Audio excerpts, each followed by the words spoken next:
Love Boise State Public Radio podcasts? They are free to enjoy, but not free to produce. If you can give, your support helps keep shows like Idaho Matters and Scandalize available to everyone. Donate now at boisestatepublicradio.org. Happy Friday. It's The Connector, Idaho Daily News from Boise State Public Radio. I'm Troy Oppie. This morning, senators stripped away millions of dollars in money for public schools from a bill that would expand the Empowering Parents program to support private school tuition. What do cuts at the National Institutes of Health mean for the state of Idaho and research that happens at our universities? Plus, the Idaho Supreme Court today will hear arguments urging justices to reconsider a previous decision that has ski areas worried about liability. House lawmakers will have the chance to get rid of a piece of the Idaho Constitution that gives the state power to enforce its mandatory education attendance laws. James Dawson explains. The proposed amendment would enshrine in the Constitution the right of a parent to educate their kids outside the public school system. Republican Representative Dale Hawkins sponsors the resolution. We will become the state that recognizes what God has already given parents, and that's control and direction over their children. Despite aborting the state's ability to enforce education attendance laws, Hawkins says kids will still need to get some sort of schooling under his amendment. Democratic Representative Todd Achilles says he doesn't buy that. When we make this change to the Constitution, we're opening the door for parents, irresponsible parents, to not educate their kids, and that impacts every single one of us. Idaho law also requires homeschoolers to teach similar subjects to those included in public school curriculum.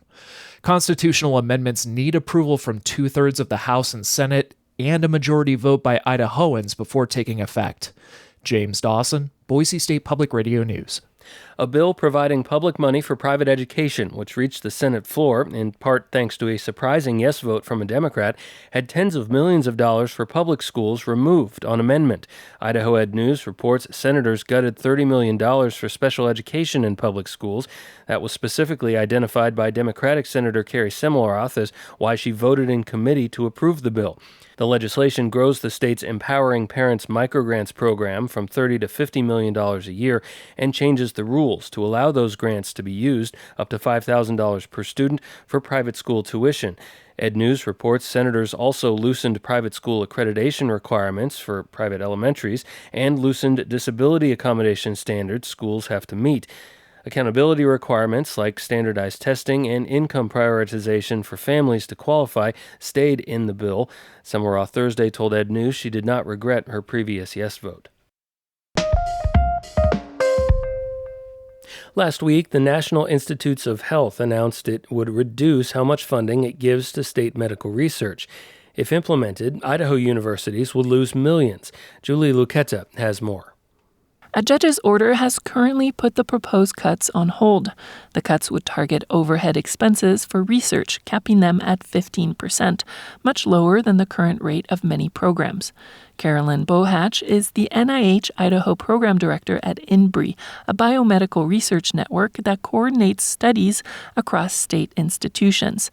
She says the NIH grants pay for facilities costs like utilities, supplies, and staff. The staff at all of the institutions that make sure we don't make a mistake. Since 2001, INBRI has helped train thousands of undergrads, about 600 grad students, and 50 postgrads in fields like women's health, nutrition, and infectious disease. These are individuals with PhD degrees that are working to make discoveries to improve human health. The University of Idaho receives the most funding in the state. The cuts would mean a $1.4 million loss. Bohatch says this would be bad for Idaho, as the change would offload the financial burden of research onto the state.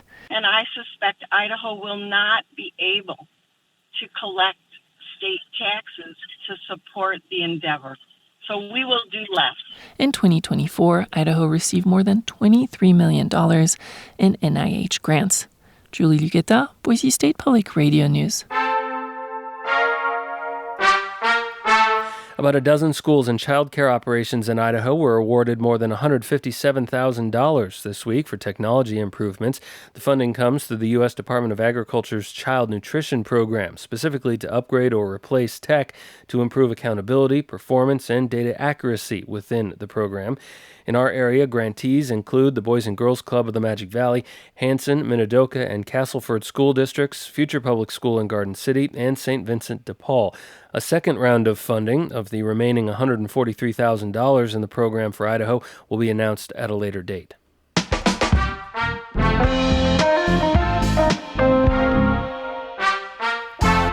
The state Supreme Court today will hear arguments urging justices to reconsider a previous unanimous decision that has ski areas worried.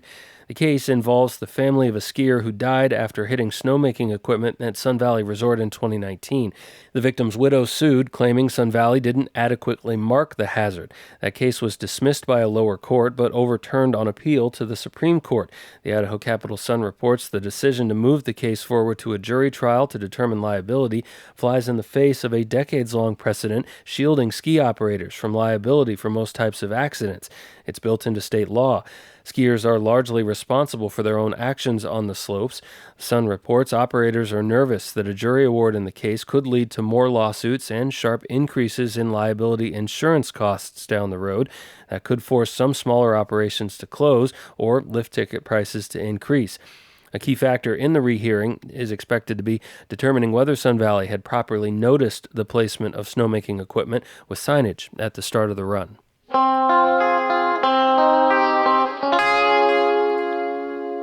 The eastern Idaho man accused of killing his pregnant wife and their 10-month-old son is now pleading guilty. The Teton and Bonneville County prosecutors jointly on Thursday said Jeremy Best agreed to a plea deal. He has pleaded to first-degree murder charges in the death of his child and second-degree murder charges for the killing of his wife and their unborn child. Best will face life in prison. Prosecutors say the deal was reached in consultation with the victim's family. Best's attorney says his client had a mental breakdown, which led to the killings.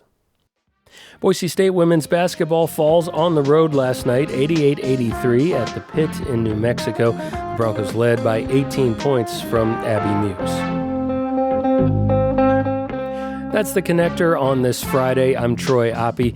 Our news director is Sasha Woodruff. Our general manager is Tom Michael. Shout out to everyone who joined us last night at the Treefort Music Hall in Boise with blues artist Coco Montoya honoring longtime DJ Arthur Ballinger, who's retired after 47 years with Boise State Public Radio.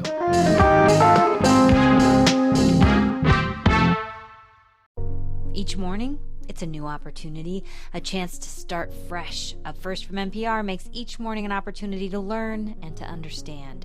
Choose to join the world every morning with Up First, a podcast that hands you everything going on across the globe and down the street, all in 15 minutes or less.